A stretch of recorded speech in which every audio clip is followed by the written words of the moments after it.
Hello and welcome to the second question answer session. In this session, we've got three questions. The first one is about the bond order of carbon atoms in benzene. The second is about the IR spectrum. And the third one is about the calculation of IC50 values. We will answer these questions in this session. Let's begin.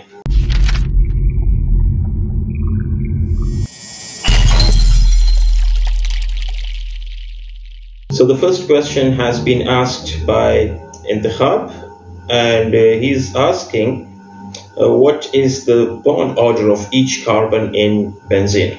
Now, the bond order shows the multiplicity of a bond. For example, a single bond between two hydrogen atoms mean a bond order of 1. Oxygen has two covalent bonds between the two oxygen atoms. So the bond order is 2, and similarly for nitrogen it is 3.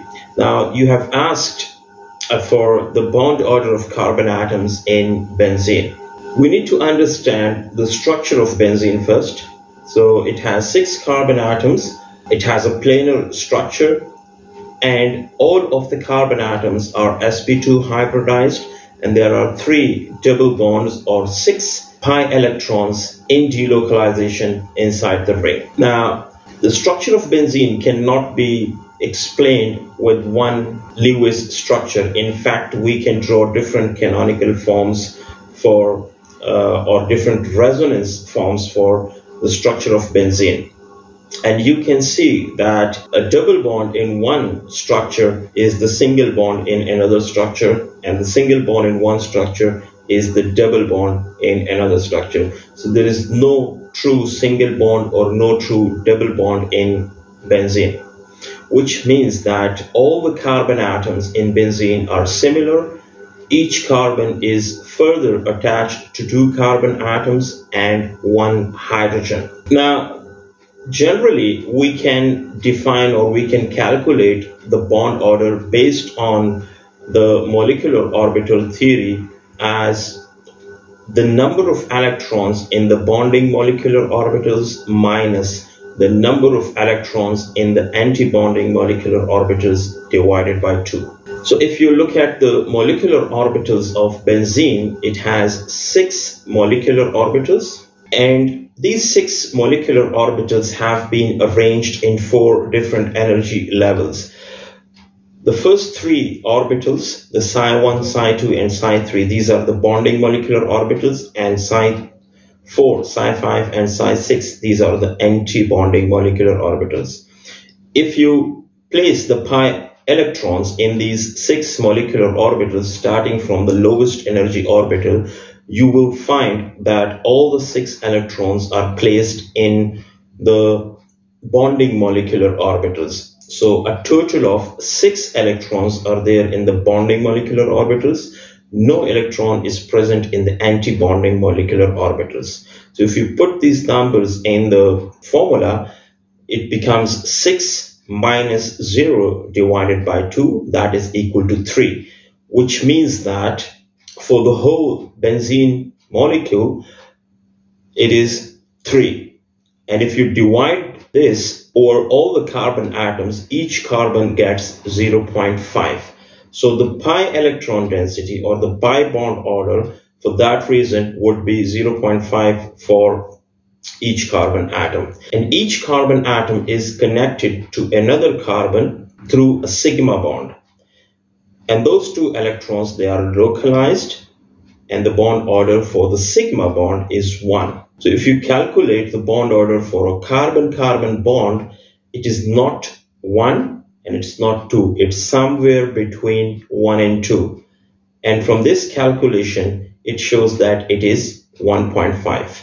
Now, each carbon is connected to 2 other carbon atoms through 2 sigma bonds, which makes it 2 for the sigma bonds, and then 0.5 for each of the pi bond. So 0.5 for each of the pi bond. So 0.5 plus 0.5. That makes it 1. 2 for the sigma bonds between 3 carbon atoms, and then each carbon is attached to 1 hydrogen. So 3 plus 1, makes it 4. So the total bond order becomes 4. But there are other explanations for calculation of bond order as well, which makes things a bit complex. There are quantum mechanical explanations and molecular orbital explanations, which suggest that the bond order, which commonly is considered between two carbons in benzene as 1.5, it's not actually 1.5, it's somewhere around 1.66 or 1.67. And these calculations, these were published in a research back in 1938. You can find this research article, read it, and see how the calculations have been done. But generally, we say that each carbon is connected to another carbon through one sigma bond, so that makes it 1.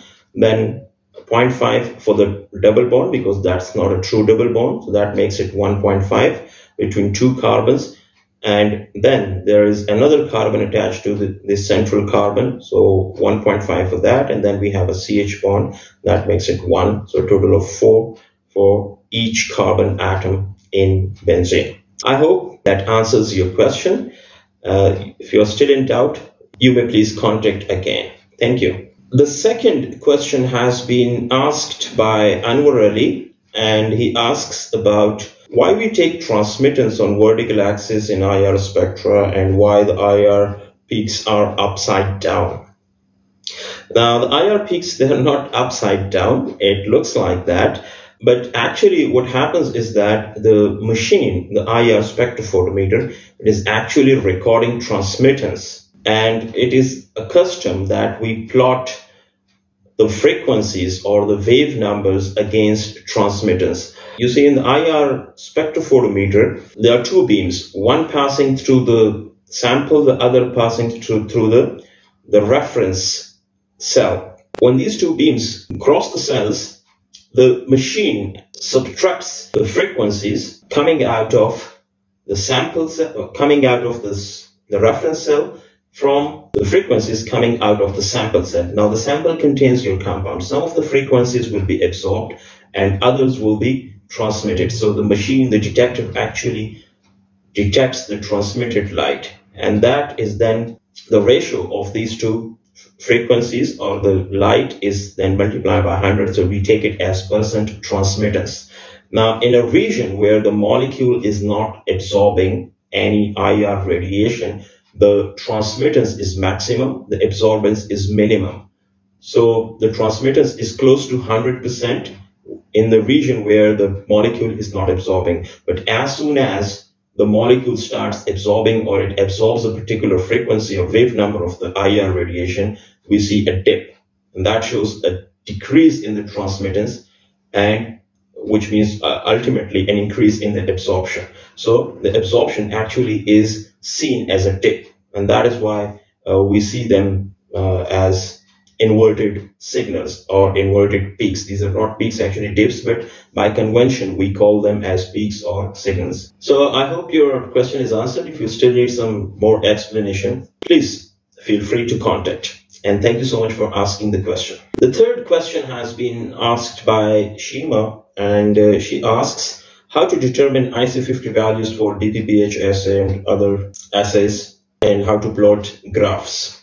There are different tools for calculating IC50 values. You can use the graph-based Prism software for calculating, determining the IC50 values. You can even calculate IC50 values from Excel sheets. We can have a different session on the tutorial on graph-based Prism, but here I'll tell you how you can calculate IC50 values on an Excel sheet. So I'll take you to the screen, and there you can see how we can calculate the values.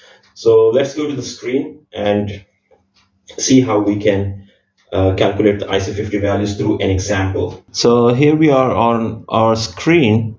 Let's open an Excel sheet and put an imaginary data in this sheet. So for example, we are determining or calculating the IC50 value for say a DPPH radical scavenging assay. For example, we have taken our sample in different concentrations. So we write the concentration here, and then we have the percent inhibition. So say we have 4 or 5 different concentrations like 50, 100, 150, 200, 250, and say 300 micrograms per ml. Now for 50 microgram per ml, say the percent inhibition is say 51%. Say it is 51.3%. For 100 microgram per ml, it is 62.5%. And then we have, like, for example, 72.6%. We have 88.3%. And then we have, say, we can write here 81.7%, and then we have 89.3%, and finally we have, say, 96.3%. Right, so this is our data. Now what we need to do is to convert this data into a graph. So we select all of these values and insert this scattered graph, right? And then from here, from this plus sign, you can see different options. So we add a trend line, and you see there are also different options. So you insert this linear trend line, and you can see this line is drawn here. If you double click it, you will find these options here, and if you go down, you can just add, you can click this display R-square value on chart, and then display equation on chart, and you will find these values here. Now this R-square value is very important. It should be more than 0.95. so it's here in our data it is about 0.9919, so it's pretty good. And then we have this equation here, which is actually y is equal to mx plus c. So you can see here y is equal to 0.1797x plus 44.167.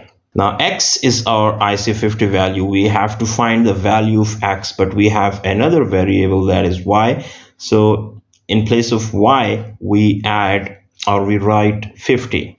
If you take y is equal to 50, that makes the equation as 50 is equal to 0.1797x plus 44.167. Now to calculate for x, we can bring this 44 on the other side. That makes it 0.1797 x is equal to 50 minus 44.167, and that is equal to 50 minus 44.167. This is equal to 5.833. So to calculate for x is equal to 5.833 divided by 0.1797, and this would be equal to divided by 0.1797. This is equal to 32.45. So our IC50 value is 32.45. So this is how you can calculate IC50 values with Excel sheets. Apart from this, there are online calculators as well. So you can put your data in an online IC50 value calculator, and it will give you the value for your experiments. I hope that solves your problem. Thank you so much for asking. If you have other questions related to this topic or any other topic, please feel free to ask. For other viewers, I invite you to send your questions on the email address given below. I'll be waiting for your questions. See you in the next section next Friday. Thank you so much.